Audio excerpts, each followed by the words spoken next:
Namaste children. Today we will discuss about the female reproductive system. Where does this system that is present? Female reproductive system, it is present in the abdominal region. And let's discuss about the structure in detail. So this system, as you can see, it consists of a pair of ovaries. Okay, a pair of ovaries that are present. Clear?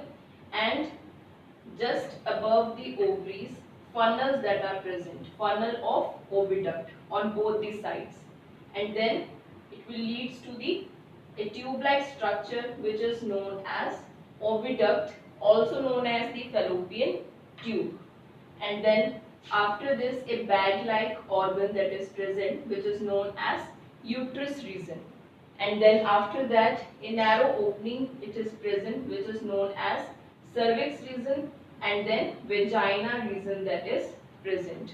Now what are the functions of these organs in the reproductive system? So first, that is ovaries. So what are the function of ovaries? Ovaries, they produce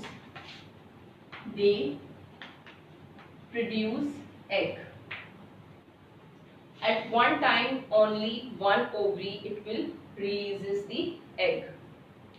Before puberty, means during the childhood, the follicles that are present, okay, the unmatured follicles that are present in the ovaries, but these follicles, they release the egg only during the puberty time or after puberty, means when the girls they attain the puberty age, that is 10 to 12 years, then only the ovaries they release the egg, and at a time, means once in a month they release the egg.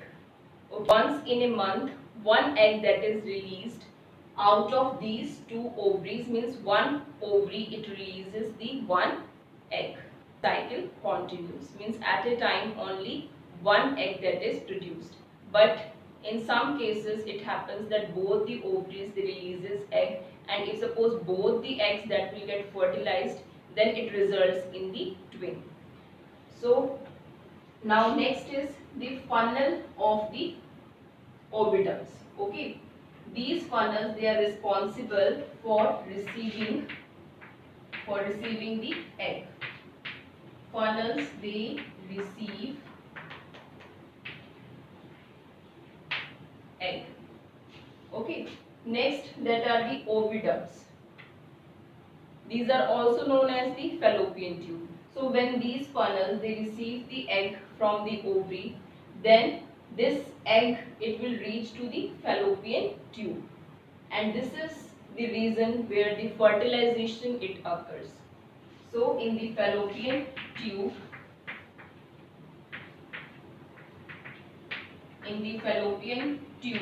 or oviduct, fertilization occurs. Clear? So now next what happened, that just after the fallopian tube a bag-like structure that is present, and this bag-like structure it is known as the uterus region. Okay, so after fertilization what will happen, the zygote it will form. This is the zygote. Now zygote it will divide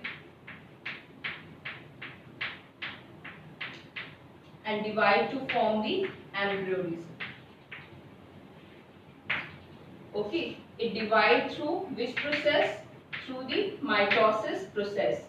What is mitosis here? Mitosis means that if the zygote, it contains how many chromosome number? 46, because it receives 23 number of chromosomes from the egg and 23 number of chromosomes from the sperm. So total will be the 46 number of chromosomes. So after mitosis, the same number of chromosomes, means each cell of the wall of the cells, they will receive same number of chromosomes. Okay, so in the embryo, each cell they contain the 46 number of chromosomes because of the mitotic division. Why? Because mitosis, that is an equational division. Okay. Now next is that in the uterus region, this embryo, it will get implanted. So as the division will be there, then the embryo, these ball of cells, otherwise these are known as blastocyst. This stage is known as blastocyst, which get implanted in the uterus region. Okay, but this term that is not in your syllabus, so I am not explaining this. So the ball of cells means after division it will get implanted here. Okay, and the division continue, and then it forms the embryo, and then later on after that fetus it develops. Okay, so this process is known as implantation. Implantation. When the embryo it gets embedded in the uterus lining. Okay, so why it gets embedded here? To get the nutrition. Clear? So that occurs because of the placental formation that we will discuss later on. So right now we are discussing about the fertilization and the development of the embryo.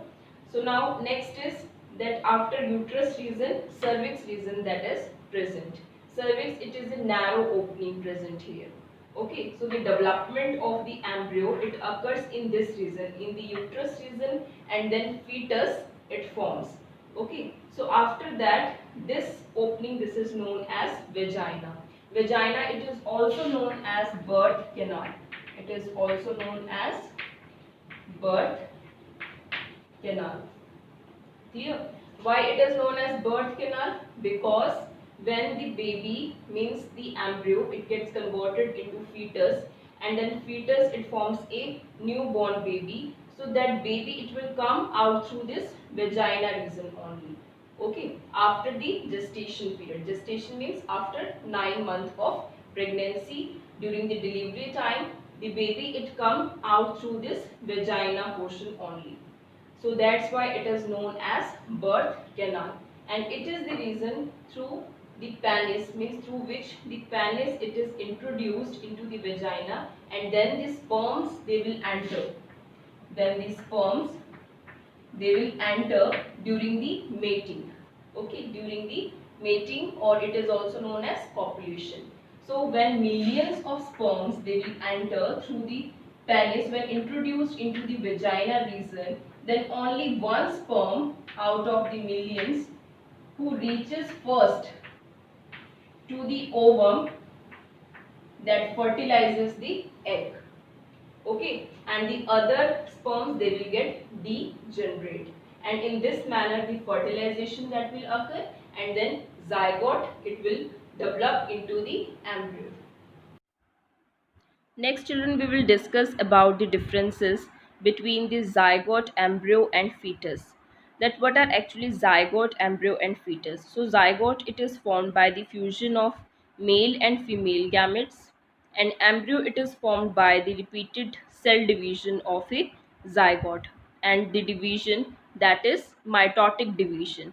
Okay, and fetus that is further development after the embryo.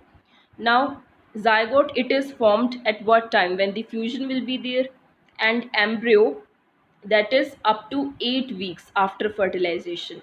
Okay, and fetus that is after 8 weeks. After 8 weeks of fertilization, the development that is known as the fetus. Now if suppose in both the cases, in the embryo as well as in the fetus, the unborn baby that is developing, then what is the difference between the two? Because children they have confusion in these two terms. So in case of embryo, the features that cannot be identifiable, means that are not properly developed.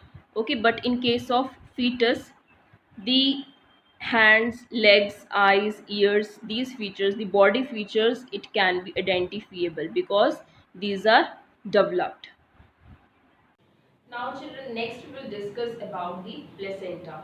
Now what is placenta and where does it form? Placenta, it forms between the uterus lining and in between the embryo. Like this is the embryo and the uterus lining that is present here. So in between the embryo and the uterus, the placenta it forms. Okay, so placenta, it is a disc-like structure which is responsible for the exchange of the nutrients, gases as well as waste products. So because of the placenta only, what happened? The fetus or the embryo, in the fetus or the embryo, the nutrition, respiration and the excretion processes it occurs. Clear? And how does the fetus it join with the placenta? The fetus or the embryo, it joins with the placenta through the umbilical cord. Okay, through the umbilical cord they remain attached with the placenta region. And the placenta and the placental blood vessels, they remain in close contact with the mother's blood vessels. But they are not joined with the mother's blood vessels, but they remain in close contact with them. Okay, so in this manner the exchange of the nutrient, gases and the waste products it occurs. Children, next we will discuss about the menstruation. Now what is menstruation, menstrual cycle, ovulation? So we will discuss about these terms. So first of all we will discuss about ovulation. What is ovulation? Ovulation means that the ovaries, when they release the egg, then that process is known as ovulation. Okay, ovulation means when ovaries they release egg. In the ovaries, thousands of follicles that are present. Thousands of follicles that are present in the ovaries, and the ovum, they are also present, but they are present in unripe form or also known as unripe eggs. But after attaining maturity, means puberty, at the age of puberty, that is around 10 to 12 years, these follicles they will get mature and they release egg. But only one follicle it matures at a time to release one egg. Clear? Means one egg it is released once in a month. From out of two ovaries, only one ovary it releases one egg in 1 month. So just before ovulation, what happened? That the uterus lining it becomes very thick and spongy with lot of blood capillaries or blood vessels. Okay, so why does it occur? Why does it occur? Because if suppose the fertilization will be there in the oviduct region after ovulation, means ovulation is there and then ovum it reaches in the fallopian tube, and if fertilization will be there, then after fertilization zygote development will be there and then embryo formation, and now this embryo has to be implanted in the uterus lining, and for the development of the embryo this uterus lining it should be full of blood capillaries. Clear? So that's why before ovulation the uterus lining it develops. But if suppose the fertilization will not be there, okay, that is the second case, that if fertilization will not be there, then this lining that is not required.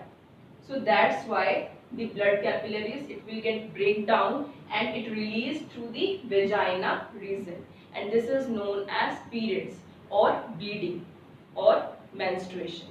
Clear? So this is why the menstruation it occurs. The sexual cycle in females it is known as menstruation or menstrual cycle. Okay, and this menstrual cycle it repeats after 28 days. Normally, means normally in most of the girls it repeats after 28 days. And when does the ovulation occur? Ovulation it occurs in the mid of the menstrual cycle. If suppose in any girl the menstruation it occurs after 28 days, then her ovulation period it will be after 14 days of the beginning of the menstrual cycle. Clear? And just after the ovulation, means when the ovulation it occurs, then after ovulation, then after 14 days, then the periods means the menstruation it occurs. So it means that the ovulation it occurs in between the menstrual cycle. Okay, so if 28 days, then after 14 days the ovulation occur, and if suppose 30 days of menstrual cycle will be there in any girl, then after 15 days means it is an average. So after 15 days the ovulation it occurs. It can be here it can be here or there 1 or 2 days because of the stress or because of the food you are taking. But almost it remains the same, means it occurs in the middle time of the menstrual cycle.